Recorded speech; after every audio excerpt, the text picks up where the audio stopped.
que a gente falou de alimentos para tratativas, né? E alguns alimentos podem causar problemas cardiovasculares. Vamos aprender aqui. Então, aí a gente tem dois pontos para ser considerado. Primeiro, se o paciente já é cardiopata e é um paciente que já tem um processo congestivo, né? Já tem uma insuficiência cardíaca congestiva, aí a gente tem aqueles alimentos que nenhum cachorro poderia comer, mas a gente sabe que come, né? Então...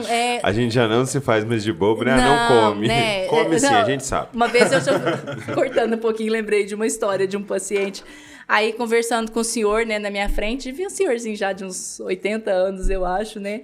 Aí, o que ele come? Aí ele falou assim, só come ração. Ah, mas sempre é. Mas só a ração, doutora, não dou mais nada. Eu falei assim, mas nem queijo ele come. Ah, doutora, queijo ele adora, viu? Aí eu pensei, peguei o senhor, né? Ele falou assim, agora a senhora me pegou, mas eu não dou muito não, tá? A gente tava falando agora por causa da diarreia do cachorrinho. Então, o sal é um problema pro paciente que tá com gesto. Eu falo com os clientes, às vezes, eu falo assim, olha... Se não adianta eu ficar dando furosemida, que vocês sabem, um diurético para um paciente que está com gesto e você dá sal. Enche ele de sal. A gente vai enxugar gelo, né? Então, eu vou ter que usar sempre doses maiores da medicação, porque o senhor não está conseguindo corrigir a alimentação, né? Mas, se o paciente não é um paciente com gesto, não é um paciente cardiopata, a sua pergunta, Felipe, se ele pode, tem algumas doenças que causam doença cardíaca, alguns alimentos que causam doença cardíaca. Existe um grande grupo de estudo americano com relação às proteínas exóticas, né? Você fala carne de canguru? Avestruz, canguru, jacaré, sabe? Só a dúvida, essas proteínas não são usadas para animais que têm doença autoimune? Eu não sei. Essas rações, tipo assim, tem uma alergia à proteína normal, então eu vou caçar na de canguru... alergia, perdão. Uma hipersensibilidade alimentar. Elas são, sim. São. Eu confundi, perdão. Só que não só essas proteínas, mas também alguns alimentos exóticos, tipo ervilha, umas coisas diferentes estão causando cardiomiopatia dilatada. Caramba. Em raças que não deveriam ter cardiomiopatia dilatada. Né? Por exemplo, você pega um Yorkshire com cardiomiopatia dilatada. E não é um aumento de coração, uma hipertrofia excêntrica por conta da endocardiose. É uma doença muscular, né? É diferente. E aí eles começaram a ir atrás disso. E nos Estados Unidos tem muitas essas fábricas de rações, que eles chamam de bags, que são essas rações que às vezes não tem tanta fiscalização. Padrão de qualidade. E usando alimentos que não são rotineiros, né? As rações que são veganas, né? Então, começaram a associar os cães que estavam apresentando essas doenças a cães que comiam proteínas exóticas e alguns outros vegetais. Não é nada muito provado ainda, tá? Saiu... É algo recente. É muito recente. Isso foi levantado no último congresso de cardiologia que teve há 2 anos atrás. Então, assim, são trabalhos em estudos publicados. A gente só tem um trabalho, por enquanto, relacionando a proteína exótica com cardiomiopatia dilatada, mas é algo muito recente ainda.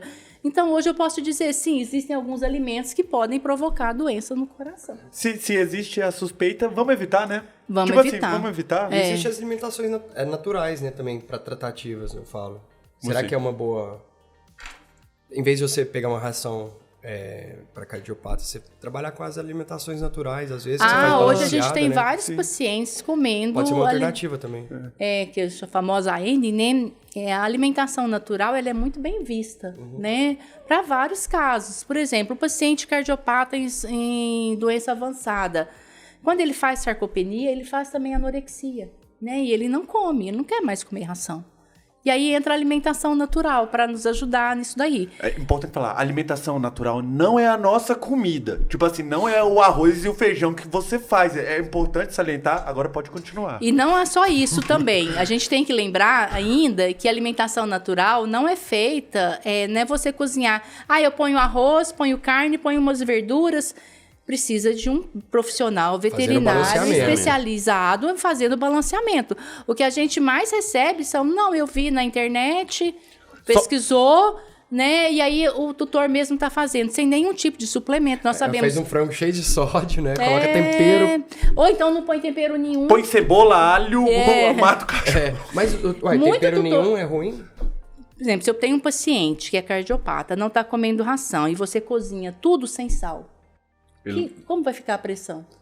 A pressão vai cair, porque o sódio sustenta a pressão. Se ele tá com 0 de sódio na alimentação, a pressão cai. Se ele Sem cai a sódio pressão, é ruim, precisa de, muito sódio. aí eu vou ter taquicardia para sustentar essa pressão, porque ali tem um balanço, né? A pressão Tem que arterial equilibrar. é o débito cardíaco vezes a frequência cardíaca. Então, a gente precisa equilibrar isso. Eu vou ter um paciente, um coração doente, taquicárdico. Se eu tenho taquicardia, eu tenho menos oxigenação do músculo cardíaco, porque ele é oxigenado na diástole.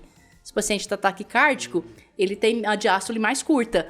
Eu vou ter mais fibrose, mais possibilidade de ter arritmia. Entendeu como que o negócio Entendi. é Você acelera o complexo? processo É. de degeneração. Então, assim, não pôr sal nenhum também é ruim. Então, se ele vai comer uma alimentação natural, ele precisa de um profissional, porque precisa de suplemento.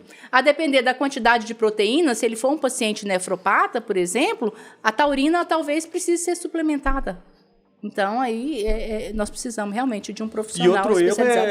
é colocar tudo, sempre a mesma comida. Vai, ele come arroz, frango e brócolis. E é isso durante um mês. Aí você causa também uma restrição de micronutrientes, né, na dieta. Aí Vai ter que nessa fazer suplementação. Nessa parte de dieta, quando eu preciso, já chamo os profissionais, falo assim, olha, procura fulano, fulano e fulano, a gente já tem os parceiros, porque eu acho que é uma área muito específica, né? A Assim, Luciana veio aqui falar um pouquinho pra nós, não sei se você conhece conheço, ela. ela tem alguns pacientes que ela Legal. atende. A gente bateu um papo com ela aqui, é bem interessante. É mais complexo do que vai muito além de você colocar um carboidrato, uma proteína e uma verdura.